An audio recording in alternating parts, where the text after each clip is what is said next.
Hello दोस्तों, स्वागत है आपका इस वीडियो लेक्चर में। तो हम लोग पढ़ रहे हैं कक्षा 10 का एनसीईआरटी मैथ।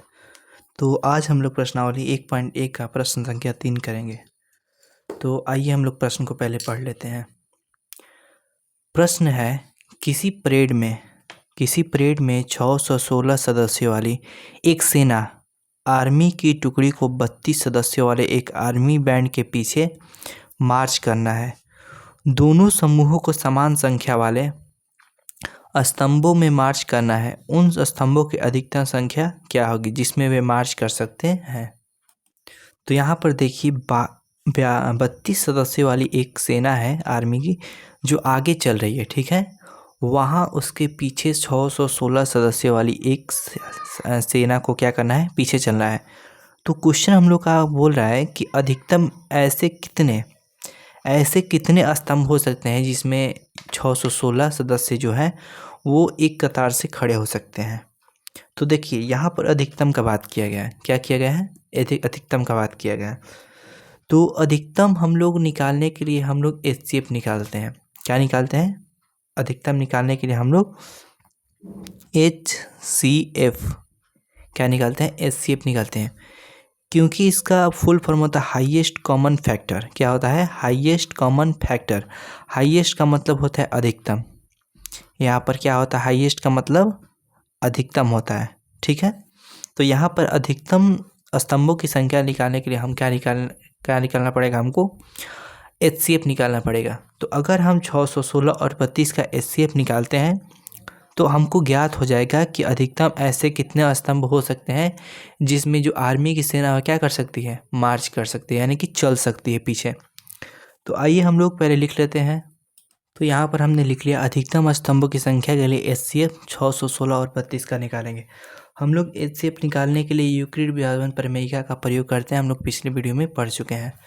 तो यहाँ पर भी हम यूक्लिड विभाजन प्रमेयिका का प्रयोग करते हुए एचसीएफ को ज्ञात करेंगे और एचसीएफ ज्ञात करके अधिकतम स्तंभों की संख्या को क्या करेंगे? पता लगाएंगे। तो देखिए एचसीएफ निकालने के लिए हम क्या करते थे? छोटे वाले अंक से बड़े वाले अंक में क्या करते थे? भाग देते थे। तो क्या देते थे? भाग। तो यहाँ पर आइए हम लोग 32 से 616 में क्या करते हैं? भाग देते हैं। तो देखिए 32 का पहाड़ा ऐसा पढ़ना है हम लोग को कि जो यहाँ पर 61 है यानी कि 61 है उससे कम है या उसके बराबर है। तो हम लोग 32 का पहाड़ा अगर 2 बार पढ़ते हैं तो कितना हो जाएगा? 2 दूना 4 3 दूना 6 यानी कि 64 हो जाएगा। तो 61 से क्या हो जाएगा? बड़ा हो जाएगा। तो हम 32 का पहाड़ा कितने बार पढ़ेंगे? एक बार पढ़ेंगे। कितने बार पढ़ेंगे? एक बार। तो यहाँ पर क्या हो जाएगा? 32, ठीक है।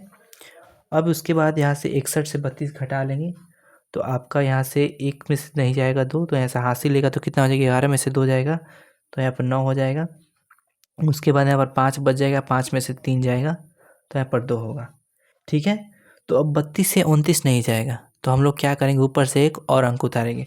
तो ऊपर से क्या उतारेंगे? 6 उतारेंगे। अब देखिए 32 का पहाड़ा यदि हम 9 बार पढ़ते हैं, कितने बार पढ़ते हैं? 9 बार पढ़ते हैं तो हम लोग का आएगा 9 बार में हम लोग का 32 का पहाड़ा पढ़ेंगे तो आएगा 288, ठीक है। अब देखिए यहाँ से 16 में से 8 जाएगा, कितना होगा? 8 बचेगा। उसके बाद 8 से 8 खत्म हो गया तो 0 यानी कि कट जाएगा। यहाँ पर भी 0 यानी कि ये कट गया, ये कट गया, यहाँ पर क्या आ गया? 8 आ गया।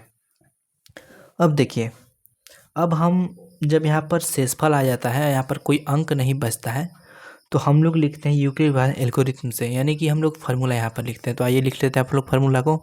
तो यहाँ पर हमने लिख लिया यूक्लिड विभाजन एल्गोरिथम से। सूत्र होता है a बराबर बी क्यू प्लस आर, जहाँ पर r बड़ा या बराबर होता है 0 के और छोटा होता है किससे? b से। ये लिखना हम लोग को क्या है? नेसेसरी है। तो यहाँ पर देखिए a का मान हो जाएगा आप लोग का 616। उसके बाद b का मान हो जाएगा आपका 32 गुणे q का मान हो जाएगा 19 अब प्लस r का मान कितना हो जाएगा? r का मान आप लोगों का हो जाएगा 8। तो यहाँ पर r का मान तब तक हम लोग कटाते हैं जब तक कि 0 ना आ जाए। तो r का मान हम लोग का अभी 8 है यहाँ पर, तो यानी 0 नहीं आया है तो यहाँ पर लिखेंगे चूँकि r नॉट इक्वल टू 0। अब पुनः हम क्या करेंगे? जो यहाँ पर बच जाता है, यहाँ पर क्या बचा? 8। तो 8 से अब पुनः क्या करेंगे? हम लोग 32 में भाग दें। क्या करेंगे? 32 में भाग देंगे। तो आइए देते हैं। तो यहाँ पर हम लोग लिख लिया 8 से 32। तो देखिए 8 का पहाड़ा अगर 4 बार पढ़ते हैं, कितना बार? 4 पर पढ़ते तो हम लोग क्या आएगा 32 आएगा। 8 चौका कितना होता है 32 होता है। ठीक है, तो 32 जब आ गया तो ये क्या होगा 32 से 32 क्या होगा यहाँ पर कट जाएगा। क्या होगा कट जाएगा। तो आप कट गया तो यहाँ पर इसलिए लिखेंगे, इसीलिए r बराबर 0। r बराबर हम लोग का कितना आ गया 0। तो देखिए हम लोग का यहाँ पर जो लास्ट में बच जाता है वही क्या होता है हम लोग का आंसर होता है। यानी कि मासा में जब हम मासा बनाते हैं तो यहाँ पर 0 आने के बाद जो यहाँ पर बच जाता है भाजक वही क्या होता है हम लोग का, वही हम लोग का आंसर होता है। तो हम लोग का यहाँ पर 8 आया है तो हम यहाँ पर लिखेंगे एक लाइन। तो यहाँ पर आपका हो जाएगा अधिकतम स्तंभों की संख्या बराबर 8। जो यहाँ पर बच जाएगा भाजक वही हम लोग का क्या होता है अधिकतम स्तंभ। यानी कि हमारा क्वेश्चन नंबर 3 में ऐसे 8 स्तंभ बनाए जाएंगे, यानी कि 8 कतार में बनाए जाएंगे। तो 616 का जो हम लोग का आर्मी का सेना हो क्या हो जाएगा कतार में अच्छे से खड़े होकर पीछे से मार्च कर सकते हैं। तो एक बात आप लोग ध्यान रखें कि जब भी प्रश्न का आंसर लिखें, अगर बोर्ड परीक्षाओं में भी लिखते हैं तो इस प्रकार वहाँ पर हाईलाइट ज़रूर कर दें। यहाँ पर जैसे मैं यहाँ पर बनाया हूँ ऐसे आप पेन से ज़रूर हाईलाइट कर दें। तो हमारा आंसर कितना आ गया 8 आ गया। ठीक है, इस वीडियो में इतना ही। अगले मिलते हैं अगली वीडियो में अगले प्रश्न के साथ। धन्यवाद।